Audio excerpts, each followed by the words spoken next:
Hello and welcome to Axel's News. Today I'll be presenting Liberia, its freedom, its order, and most importantly, its equality. So, first of all, how dependent or independent is Liberia? Well, as we know, in 2011, the first female president in Africa was elected, and she was obviously Liberian. Now, to support her was the American government. So I guess that can tell us just how good Liberia is and how independent, but also how dependent they may be from big countries such as the US. Now, they are mostly dependent of the US just probably for their own safety, because in terms of production and food, etc., they do have a lot of production. They have almost a quarter, 25% of their own agriculture going towards other countries. We were able to speak to some peacekeepers from the UN that are in Liberia. Now, they've only just arrived about 2 years ago, so they really haven't had much to do yet. But they did say that they did see a change from the time at which they were here during the Civil War and now at a time of peace. Now, hopefully, their stay will not be something in vain, because obviously moving 500 troops to such a small country is something that will cost the UN a lot of money. So now, to talk about politics in Liberia, well, it's pretty simple. For the last 14 years, Liberia had been undergoing a civil war. And for the first time in 2011, Liberia had their first democratic election. Now, in terms of how much people can express their opinions, well, not very much yet. The press has been really pressured throughout the last couple of years, but I think that now, thanks to the new president, they will probably be able to express their opinions and help the public know more about all the problems that they undergo each day. So, individual freedom. Now in Liberia, that is a subject that, well, is pretty much a taboo subject. Now why? Well, probably because they have a large amount of females getting genital mutilation. So FGM. Now, we all know that Liberia has the first woman President Sirleaf, which is also won a Nobel Prize for women's rights, for being a women's rights activist. Now, she hasn't done anything yet on the subject, but well, we can't blame her. She hasn't been in her spot for a very long time. Now, when it comes to female genital mutilation, Liberia has a lot of problems with it because a lot of people, well, a lot of women are getting, well, how could I put this? A lot of women in Liberia are being affected by FGM. Now, either they know someone or it has even happened to them. But it is something typical in Liberia. As an example, women that are getting ready to marry a man will generally go on these sort of tours in camps.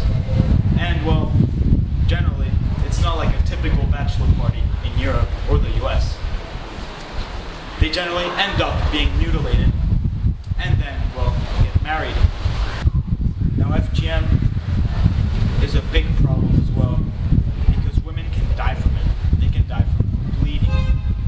Now, that's not the only thing. Generally, people over there will cut it with razors that aren't even sterilized. And then, well, they catch an infection in a very horrible place. The Liberian government has decided to try and ban this custom. Now, they know it is a custom, but it's not one they would like to keep.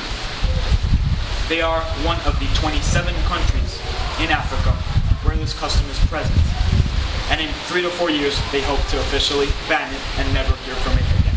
Now, Liberia also has its economy, like every other country. Liberia's economy is in very deep trouble. Well, simply because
even though Liberia is a very calm and peaceful place ever since the last day of the actual war, they do have a lot of problems concerning criminality and the respect of the laws that they have imposed.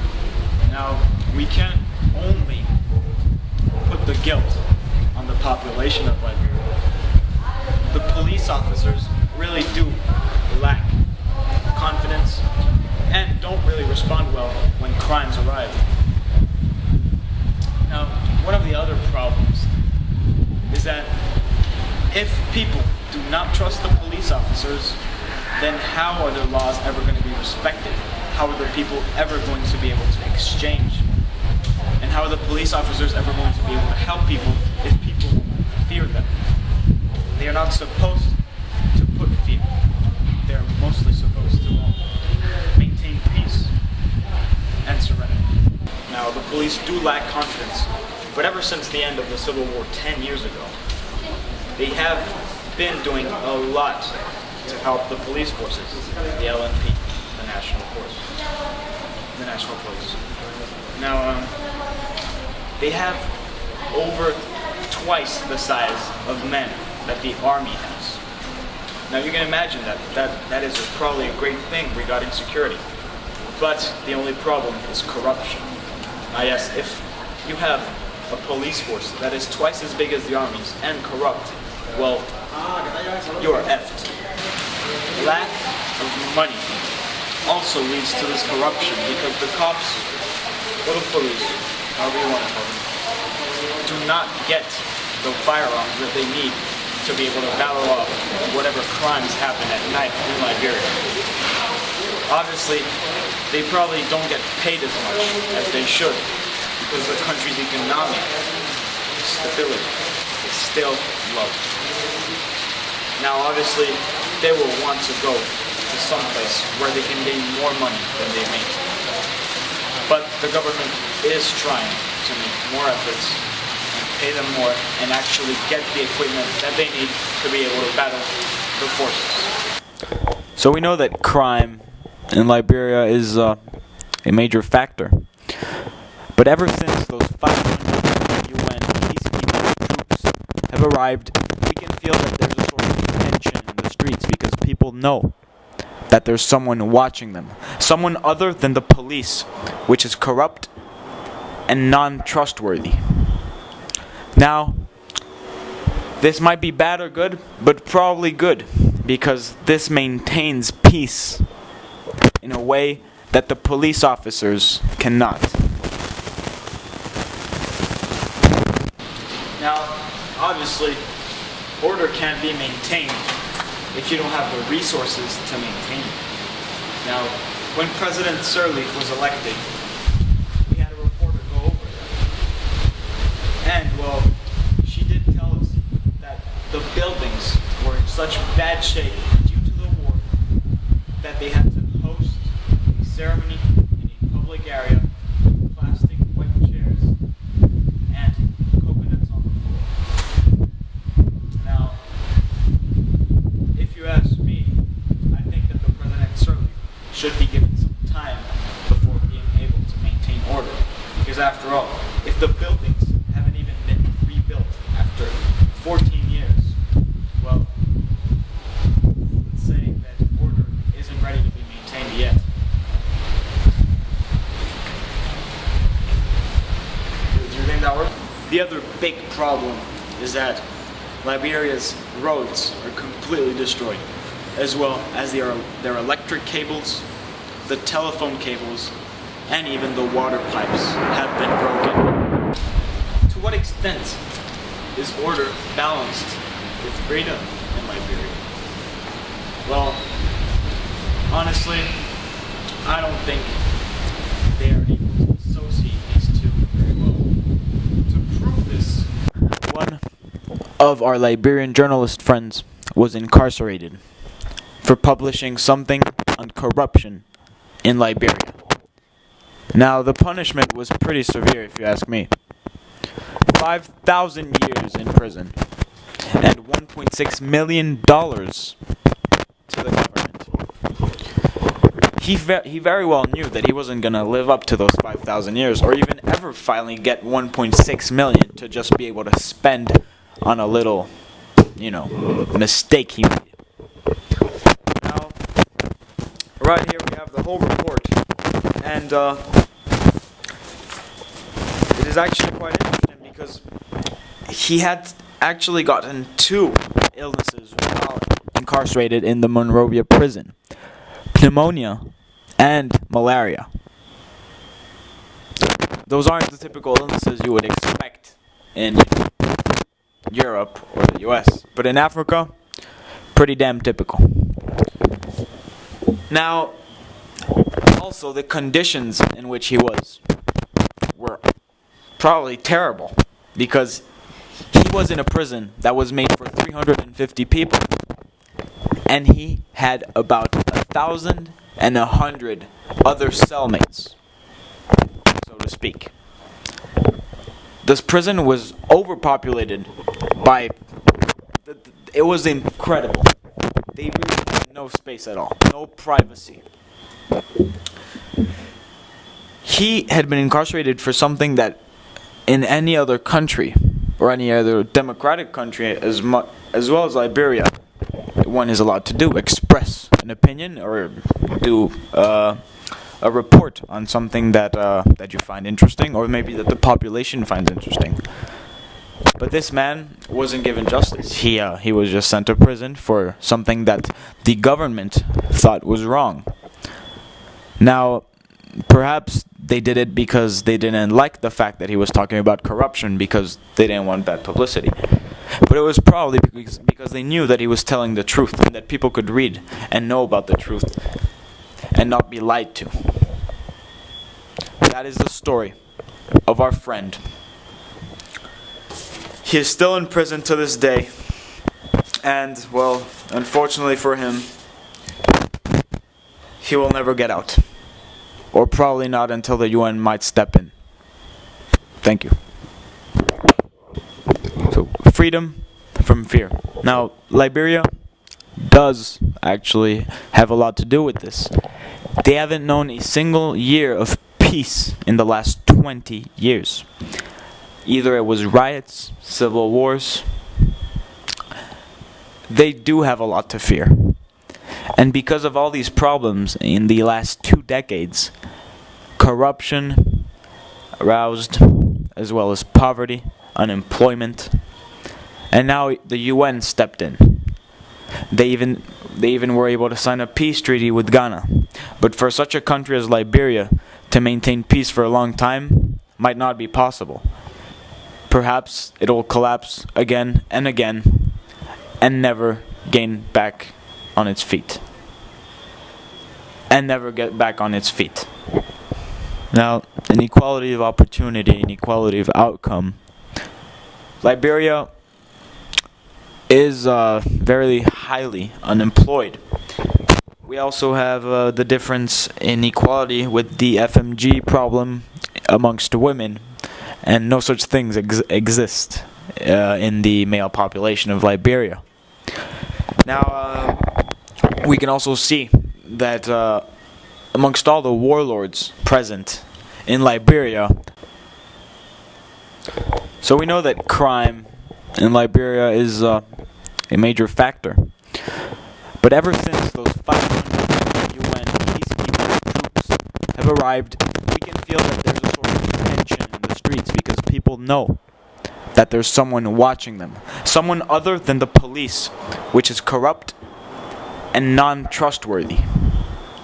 Now, this might be bad or good, but probably good, because this maintains peace in a way that the police officers cannot.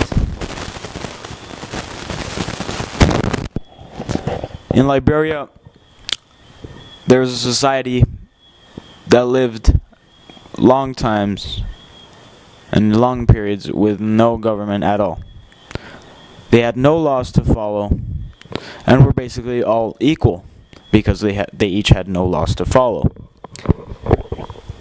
The equality at those times was pretty much equal. Now, ever since the arrival of the new president, there has been changes, but there's still a couple laws that still haven't been established, and, well, the equality is still pretty much the same, except once again with FMG, that is only present amongst women. There's also a sort of contradiction here, because we can obviously see that women are not as important in the Liberian society as men.